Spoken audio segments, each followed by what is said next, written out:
유대인들은 전통적으로 이 오바댜서를 매우 사랑했습니다. 그 가운데서도 특별히 이 마지막 다섯절, 오늘 우리가 성경 본문으로 선택한 이 다섯절을 골든 페이지, 황금장이라고 부를 정도로 사랑했죠. 단 한 장뿐인데 오바댜서 이 한 장 안에 많은 이야기들이 담겨져 있습니다. 하나님의 정의, 역사의 심판, 회복, 하나님의 나라, 거대한 담론들이 압축되어 있습니다.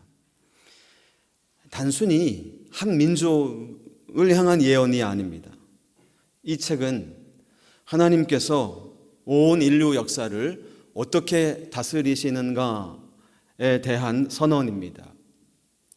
특별히 마지막 절의 선언, 나라가 여호와께 속하리라는 선언은 단순한 고백, 종교적인 신앙적인 고백이 아니라 성경 전체를 관통하는 하나님의 다스림, 하나님의 통치 사상이 드러나고 있는 핵심입니다. 우리는 살아가면서 종종 이런 질문 앞에 서게 됩니다. 정말 하나님의 정의는 존재하는 건가? 왜 악한 사람은 절이 잘 되고 선한 사람은 이리도 무너지는가? 하나님은 정말 우리를 보고 계시는가? 우리는 때로 힘을 하나님의 정의보다 더 신뢰하는 것 같습니다. 약한 사람보다 힘 있는 사람이 살아남는 거고, 인생이란 정직한 사람보다 영리한 사람이 성공하는 법이야, 우리 사회는. 그렇게 살다 보니 우리 마음 안에 조금씩 냉소가 쌓여갑니다. 세상은 원래 그런 거야. 착하게 살아봐야 너만 손해지. 정의는 그건 이상일 뿐이야.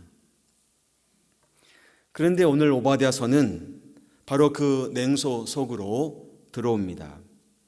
성경의 가장 짧은 책 가운데 하나인 오바댜, 단 한 장뿐인 이 책은 놀라울 정도로 강렬한 질문을 우리에게 제기합니다. 누가 역사의 진짜 주인인가? 그리고 마지막 문장에 선언합니다. 나라가 여호와께 속하리라. 여러분, 이것은 단순한 종교적인 문장이 아닙니다. 무너진 시대 속에서 우리가 간절히 붙들어야 할 가장 중요한 믿음의 선언인 것입니다. 오바댜서의 배경에는 한 민족이 있음을 우리가 지난주에 함께 살펴보았습니다. 에돔이죠. 에서의 후손입니다. 그러니까 이스라엘과 야곱과 상관없는 민족이 아닌 거였죠. 야곱의 쌍둥이 형 에서의 후손입니다. 형제 민족이라는 말이에요. 자, 그런데 형제 민족인데 예루살렘이 무너지고 있을 때 에돔은 형제의 고통 앞에서 함께 울어주지 않았습니다. 멀리 서서 바라보았죠. 아니, 더 나아가 좋아했습니다. 심지어 약탈에 참여하기도 했습니다. 형제가 망하는 날을 즐거워했던 것입니다. 고통당하는 사람 옆에 서지 않았죠. 무너지고 있는 사람을 붙들어주지 않았습니다. 속으로 생각했을 거예요. 우리가 한 건 없어. 우리가 직접 죽이지 않았잖아. 그냥 우리는 가만히 있었을 뿐이야. 하나님은 그런 침묵을 죄라고 말씀하십니다. 왜냐하면 사랑은 중립일 수가 없기 때문입니다. 여러분, 성경이 말하는 하나님의 정의는 벌을 주는 정의가 아닙니다. 관계를 회복시켜주는 정의인 거죠. 사실 하나님은 사람을 창조하셨을 때 서로 연결된 존재로 만드셨습니다. 첫 번째 사람, 두 사람, 아담과 하와를 만들 때부터. 자, 그러니까 형제의 고통을 외면하는 것은 단순히 그 좀 비도덕적이네, 비윤리적이야 정도가 아니라 하나님의 창조의 질서를 정면으로 거스리는 일이었던 것입니다. 우리는 흔히 죄를 개인적인 문제로만 국한하는 경향이 있는데 사실 성경의 죄는 훨씬 더 공동체적입니다. 누군가 구석에서 혼자 울고 있는데 아무도 울지 않는 사회, 누군가 혼자 가슴치며 억울해하고 있는데 아무도 말하지 않는 공동체, 누군가 무너지고 있는데 모두 다 자기 안전만 지키고 있는 이 시대, 성경은 그런 시대를 병들었다라고 진단합니다. 오늘 2026년은 어떤가요? 정보는 어마무시합니다. 세상의 아픔 모르는 게 아니에요, 우리가. 그런데 점점점 더 우리는 무감각해지는 것 같습니다. 전쟁의 뉴스를 켜기만 하면 보여집니다. 가난, 눈물, 지진, 고통 너무나 익숙합니다. 그런 말 있죠. 영혼이 굳어져 간다. 여러분 이게 무슨 뜻이에요? 처음에는 너무나 아팠다는 것입니다. 처음에는 너무나 눈물 났어요. 그래서 처음에는 간절히 기도했습니다. 그런데 이게 반복이 되니까, 반복되는 세상 속에서 우리의 영혼이 조금씩 굳어진다는 거예요. 어느 순간 아무것도 느끼지 못해요. 오바댜는 바로 그 굳어진 영혼을 향해서 말씀하고 있는 거예요. 하나님이 보고 계신다. 에돔은 스스로 안전하다고 믿었습니다. 우리는 괜찮아. 바위 틈에 거주하며 높은 곳에 사는 자요. 성경이 에돔을 저렇게 표현하고 있는 것입니다. 스스로도 그렇게 생각했다는 거예요. 실제로 에돔의 수도 지역은 세일 산악지대인데 요즘의 지도로 보면 대표적인 곳이 페트라 지역입니다. 천혜의 요새이죠. 지금 가봐도 높은 절벽, 협곡 속에 자리를 잡고 있기 때문에 군사적으로 매우 안전했습니다. 그래서 에돔은 교만해진 것입니다. 누가 능히 나를 땅에 끌어내리겠느냐. 군사적 자신감을 말하고 있는 것이 아니에요. 하나님 없이 살겠다는 모든 인류의 이 자율성의 선언으로 들려집니다. 사실 창세기 이후의 인간 죄의 본질은 항상 같았습니다. 여러분, 죄의 본질은 단순히 어떤 나쁜 행동, 도덕적이고 윤리적인 행동 문제가 아니라 하나님 없이 살 수 있다는 교만이 죄의 본질인 것이죠. 그래서 오바댜는 우리에게 선언합니다. 네가 독수리처럼 높이 오르고 별 사이에 깃들을지라도 내가 거기에서 끌어내리리라. 여기 내가라는 이 단어가 눈에 확 들어옵니다. 역사의 최종 행위자는 하나님이시라는 거예요. 인간은 자기들 힘으로 역사를 만든다고 생각하는데 성경은 끊임없이 하나님이 높이시기도 하고 하나님이 낮추시기도 하신다고 선언합니다. 이것이 오바댜서의 심판의 신학이에요. 여러분, 심판은, 성경의 심판은 하나님이 인간들이 하는 모습을 보고 막 화가 나가지고 막 분노가 폭발한 게 아니에요. 성경의 심판은 하나님의 거룩함이 우리 인간의 역사 속에 드러나고 있는 사건입니다. 성경의 하나님은 멀리 서서 바라보시는 방관자가 아니에요. 억울함을 보시는 하나님이십니다. 침묵 속에 눈물을 보시는 하나님이에요. 저와 여러분들이 홀로 눈물 흘리며 밤새 오는 그 밤을 보신다는 것입니다. 내가 애굽에 있는 내 백성의 고통을 분명히 보고, 성경의 하나님은 보시는 하나님이세요. 창세기의 하갈, 사라의 미움을 받아 광야로 쫓겨나 그가 이렇게 고백한 적이 있습니다. 나를 살피시는 하나님이라. 나를 보시는 하나님이라. 아들의 이름도 이스마엘, 보시는 하나님. 하나님이 나를 보신다. 그렇게 아들의 이름을 지었지 않아요. 오바댜는 바로 그 신앙을 회복시키고 싶은 거예요. 세상이 무너져도 여러분, 정의가 완전히 땅에 떨어진 것처럼 보여줘도 하나님은 여전히 우리를 보고 계시고 지켜보고 계신다는 사실인 것입니다. 자, 그런데 오늘 성경 본문 17절부터 분위기가 조금 달라진 부분이 있어요. 하나님은 지금 단지 에돔 민족만 이야기하고 계시는 게 아니에요. 모든 나라들을 말씀하시는 것입니다. 그렇습니다, 여러분. 하나님은 특정 민족의 신이 아니에요. 이스라엘만의 신이 아니라 모든 민족의 주인이시죠. 그래서 하나님의 정의는 결코 선택적이지 않아요. 우리는 선택적인 정의를 말합니다. 정의를 말로는 말해요. 정의를 좋아한다고 합니다. 대부분 남에게 적용되는 정의를 말하는 경우가 많아요. 내가 억울할 때는 정의를 막 외쳐요. 그런데요, 내가 유리할 때는요, 침묵해요. 선택적입니다.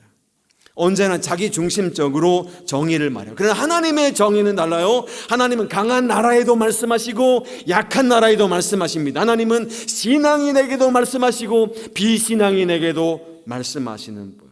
우리 시야가 넓혀져야 하는 것입니다, 여러분. 처음에는 에돔 민족만을 심판하는 것처럼 들렸는데 이제는 만국 모든 열방을 말씀하십니다. 이 부분이 중요한 것 같아요, 여러분. 오늘 성경 본문이 말하고 있는 여호와의 날, 사실 구약 성경의 예언서들의 핵심적인 개념이에요.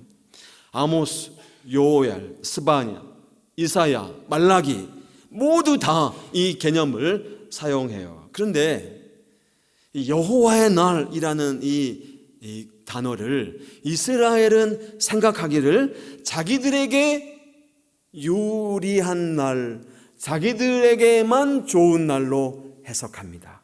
원수들은 다 망하고 우리 이스라엘만 승리하는 날, 그날이 여호와의 날이다. 그런데 아모스 예언자가 충격적인 선언을 한 적이 있습니다. 여호와의 날을 사모하는 자여, 너희가 어찌하여 여호와의 날을 사모하느냐?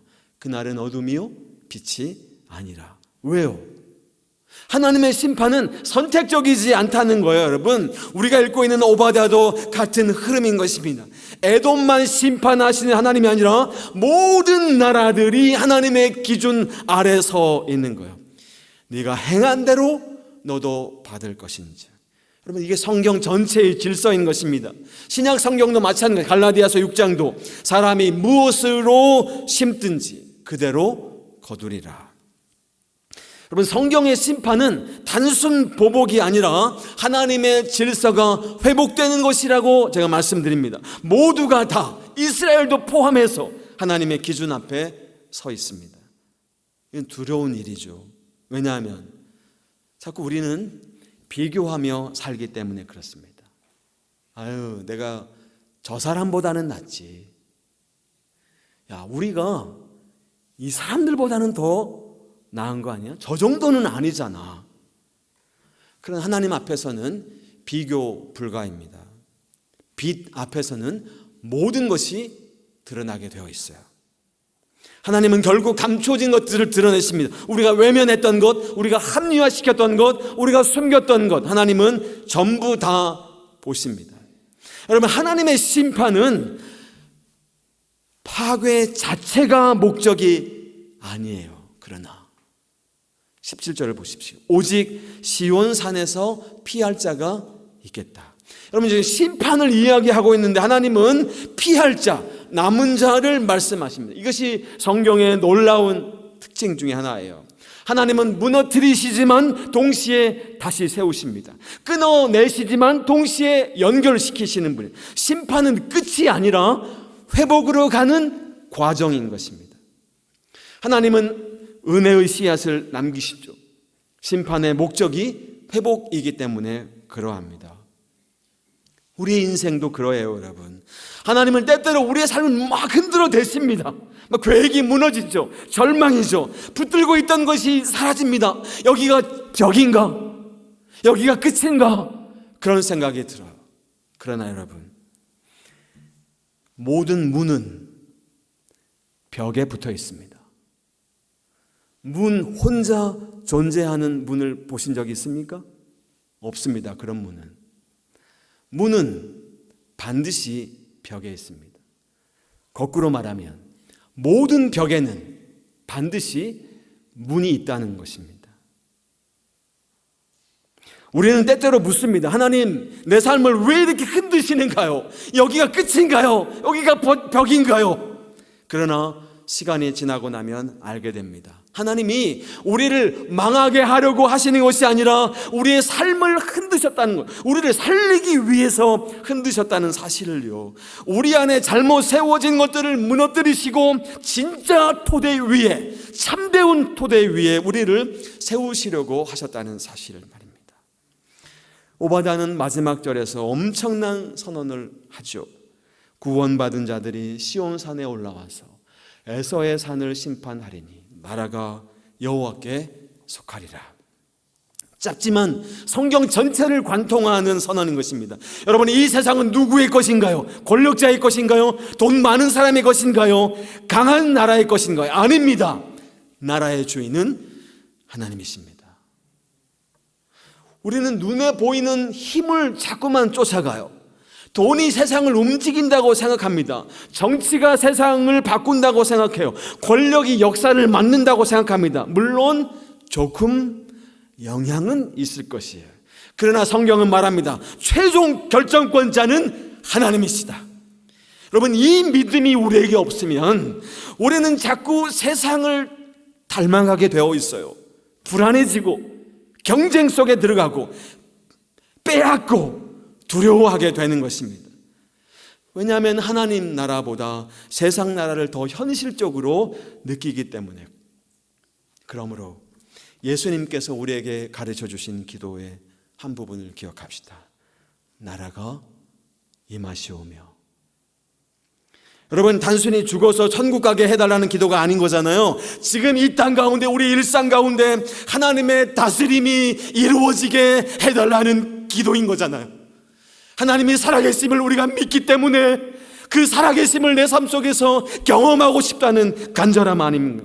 내 삶에도, 우리 가정에도, 우리 교회에도, 우리 사회에도, 이 나라의 이민족 가운데에도 하나님의 방식이 이루어지기를 기도하는 것입니다. 하나님 나라 운동, 바로 이것인 것이죠.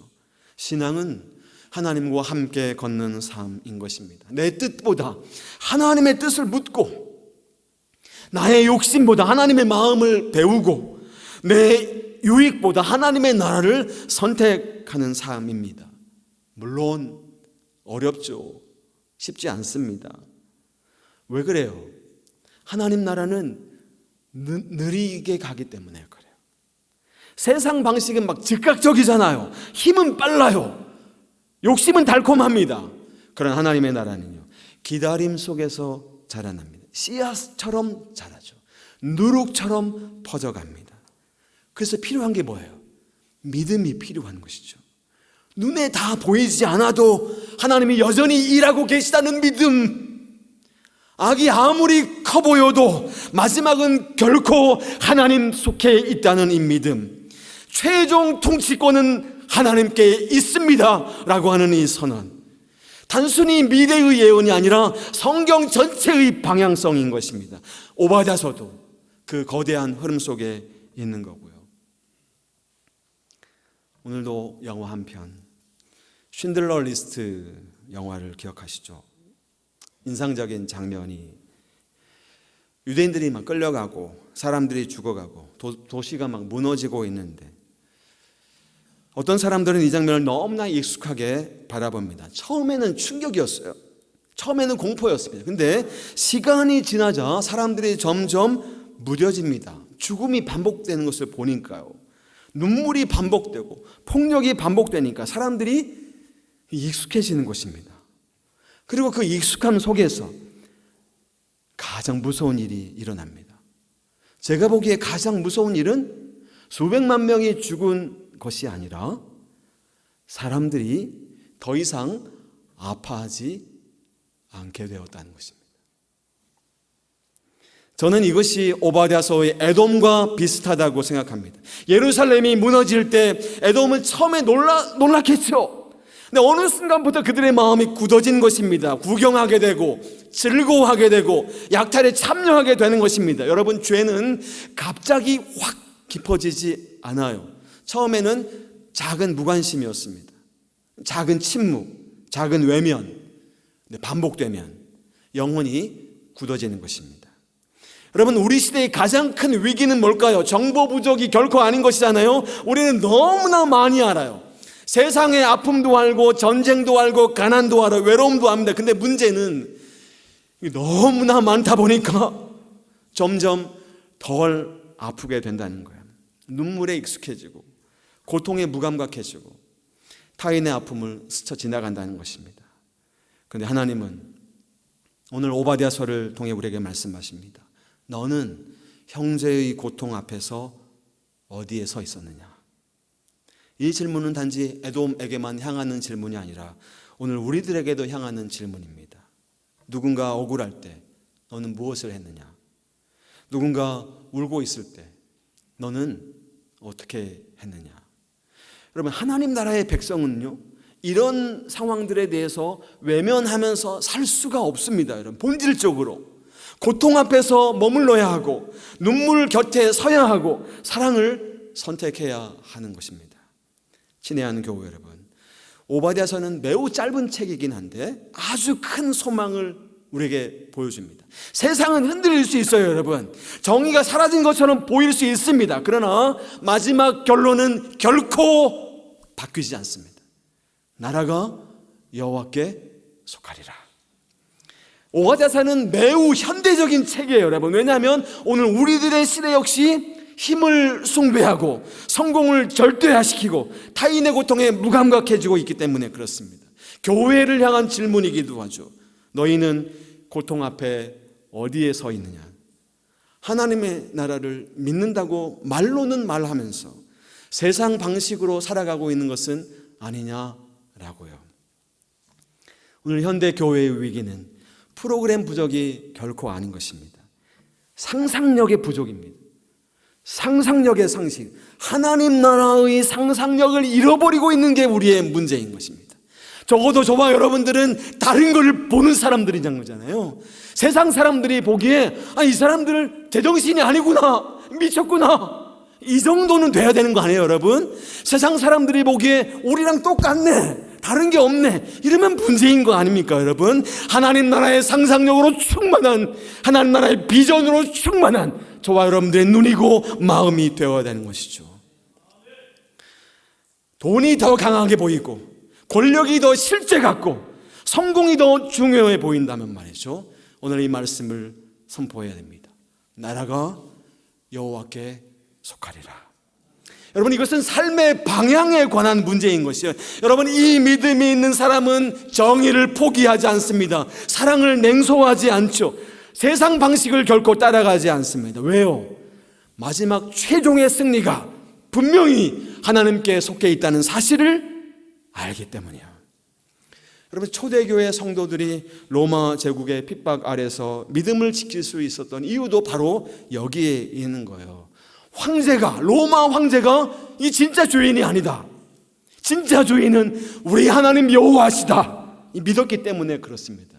신앙은 이 질문에 관한 거예요. 누가 왕이냐?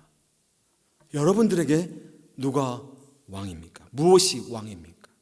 억울한 사람들에게는 이 질문에 대한 답이 위로가 될 거예요. 눈물 흘리는 사람들에게는 희망이 될 것입니다. 교만한 사람들에게는 경고가 될 거예요. 하나님은 우리에게 물으십니다. 너는 누구의 나라에 따라 살고 있느냐? 힘의 나라이겠습니까? 욕심의 나라이겠습니까? 경쟁의 나라입니까? 아니면 하나님의 나라입니까? 우리가 하나님의 나라를 믿는다면 우리는 달라져야 하는 것입니다. 왜냐하면 하나님 나라의 백성은 하나님 나라의 방식으로 살아가는 사람들이기 때문입니다. 한 번 더 기억합시다. 여러분, 세상의 마지막 문장은 이 세상의 권력, 인간의 권력이 쓰지 않습니다. 세상의 마지막 문장은 하나님의 사랑이 쓰십니다. 그리고 그 마지막 문장은 이미 쓰여졌습니다. 나라가 여호와께 속하리라. 기도하겠습니다. 하나님 아버지, 우리의 삶에 모순적이고 부조리하게 보이는 삶의 현실이 있다 하더라도, 그러나 하나님의 약속, 나라가 여호와께 속하리라는 이 약속을 붙잡고 최종 승리를 이루실 주님을 기대하며 하나님의 나라를 기다리는, 하나님의 나라를 살아내는 우리 모두가 되게 하여 주옵소서. 이번 한 주간도 그렇게 성령님과 함께 동행하는 인생 되게 하여 주옵소서. 예수님의 이름으로 기도하옵나이다. 아멘. 그렇게 우리와 함께 하시는 하나님의 나라, 우리 가운데 임하시는 하나님의 나라를 소망하며 우리 함께 찬양하기를 원하는데요, 가난한 마음으로 하나님의 나라를 바라보고 싶습니다. 믿음의 눈으로 하늘의 뜻이 이 땅 가운데 완성될 그날까지 믿음 위에 서겠습니다. 고백을 담아서 다 같이 일어나셔서 이곳에 임하신 하나님의 나라 함께 찬양하겠습니다. 이곳에 임하신 하나님 나라, 가난한 마음으로 바라보리라. 먼저 그 나라 그 뜻 구하며 나의 삶 드리리. 주님이 맡기신 하나님 나라, 믿음의 눈으로 바라보리라.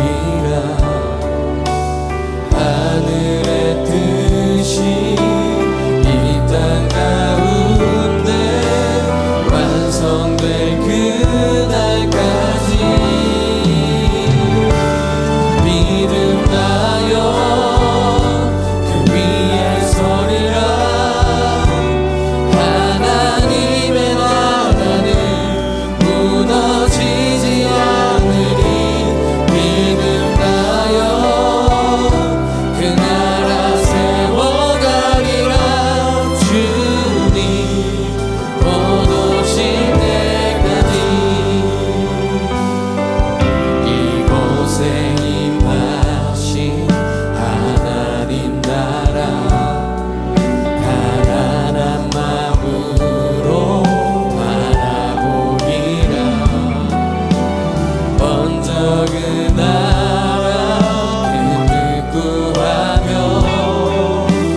나의 삶 드리리. 주님이 맡기신 하나님 나라, 믿음의 눈으로 바라보리라. 하늘의 뜻이 이 땅 가운데 완성될 그날까지 믿음나여 주 위에 서리라. 하나님의 나라는 무너지지 않으리. 믿음나여 그 나라 세워가리라. 주님 곧 오실 때까지 믿음나여 그 위에 서리라. 믿음나여 그 위에 서리라. 하나님의 나라는 무너지지 않으리. 믿음나여 그 나라 세워가리라. 주님 곧 오실 때까지 한번 더 믿음나여 그 위에 서리라. 그 위에 서리라. 하나님의 나라는 무너지지 않으리. 믿음나여 그 나라 세워가리라. 주님 곧 오실 때 함께 기도합시다. 주님, 굳어진 우리의 마음 부드럽게 하여 주시고 무감각해진 우리의 영혼을 깨워 주옵소서. 우리 교회가 하나님 나라의 증인이 되게 하여 주시고, 우리 가정들이 하나님의 다스림이 머무는 초소가 되게 하여 주시며, 우리의 삶이 하나님의 사랑을 드러내는 통로가 되게 하여 주옵소서. 이번 한 주간도 우리와 동행하여 주옵소서. 우리 함께 기도합시다. 주여,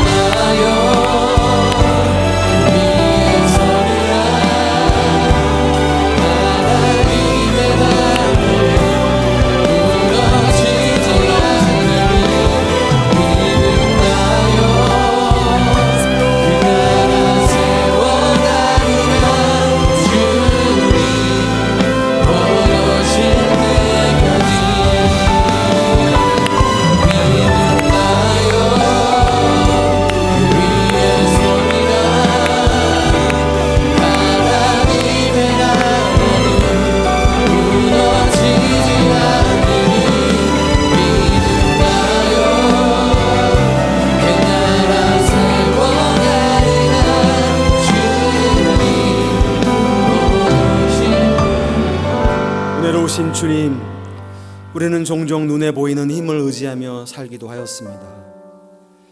돈이나 성공, 권력을 더 현실적으로 여기기도 하고, 하나님 나라보다 세상 나라를 더 크게 보기도 하였습니다. 주여, 이 에돔의 모습을 우리 안에서 발견합니다. 누군가의 고통 앞에서 침묵했고, 내 안전과 유익을 먼저 생각하며 사랑해야 할 순간에 사랑하지 못했음을 고백합니다. 주여, 우리를 불쌍히 여겨 주시옵소서. 우리의 굳어진 마음을 부드럽게 하시고 무감각해진 영혼을 깨워 주셔서 하나님 나라의 증인으로, 하나님 나라의 통치가 머무는 공동체가 되게 하여 주옵소서. 하나님의 사랑을 드러내는 통로로 쓰임받게 하여 주옵소서.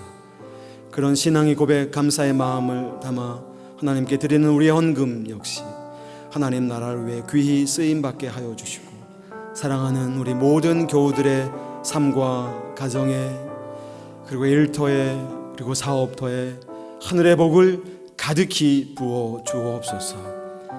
이 시간 믿음으로 함께 기도합니다.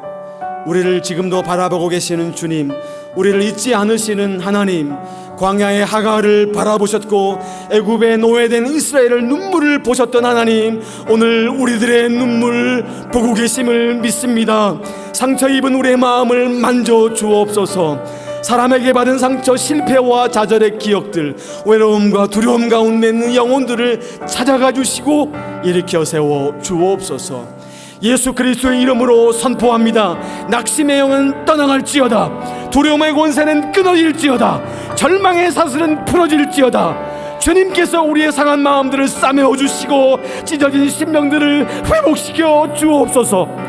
병상에 있는 성도들에게 주님의 치료의 광선을 발하여 주시고 연약한 육체 가운데 쓰임을 허락하여 주옵소서. 깨어진 관계의 화해를, 경제적인 어려움의 공급하심을, 진로를 두려워하는 우리 청년들에게 인도하심을 허락하여 주옵소서. 무너진 곳마다 회복을, 메마른 곳마다 생명을, 다친 곳마다 새로운 길을 허락하여 주옵소서. 지금도 우리 가운데 일하고 계시는 주님을 믿습니다. 우리의 눈물이 헛되지 않음을 믿습니다. 우리의 기도를 들으시는 주님께서 가장 선한 길로 우리를 인도하실 것을 믿습니다. 주 예수 그리스도의 은혜와 하나님의 사랑과 성령의 교통하심이 세상의 힘보다 하나님 나라를 더 신뢰하며 사랑과 정의를 실천하며 살아가기로 결단하는 사랑하는 성도들 위해 무릎 꿇고 받은 사명 이루기를 간절히 기도하는 우리 백석학원과 백석총회, 한국교회와 우리나라 대한민국 위에 지구촌 구석구석에 지금부터 영원토록 함께 있을지어다. 아멘.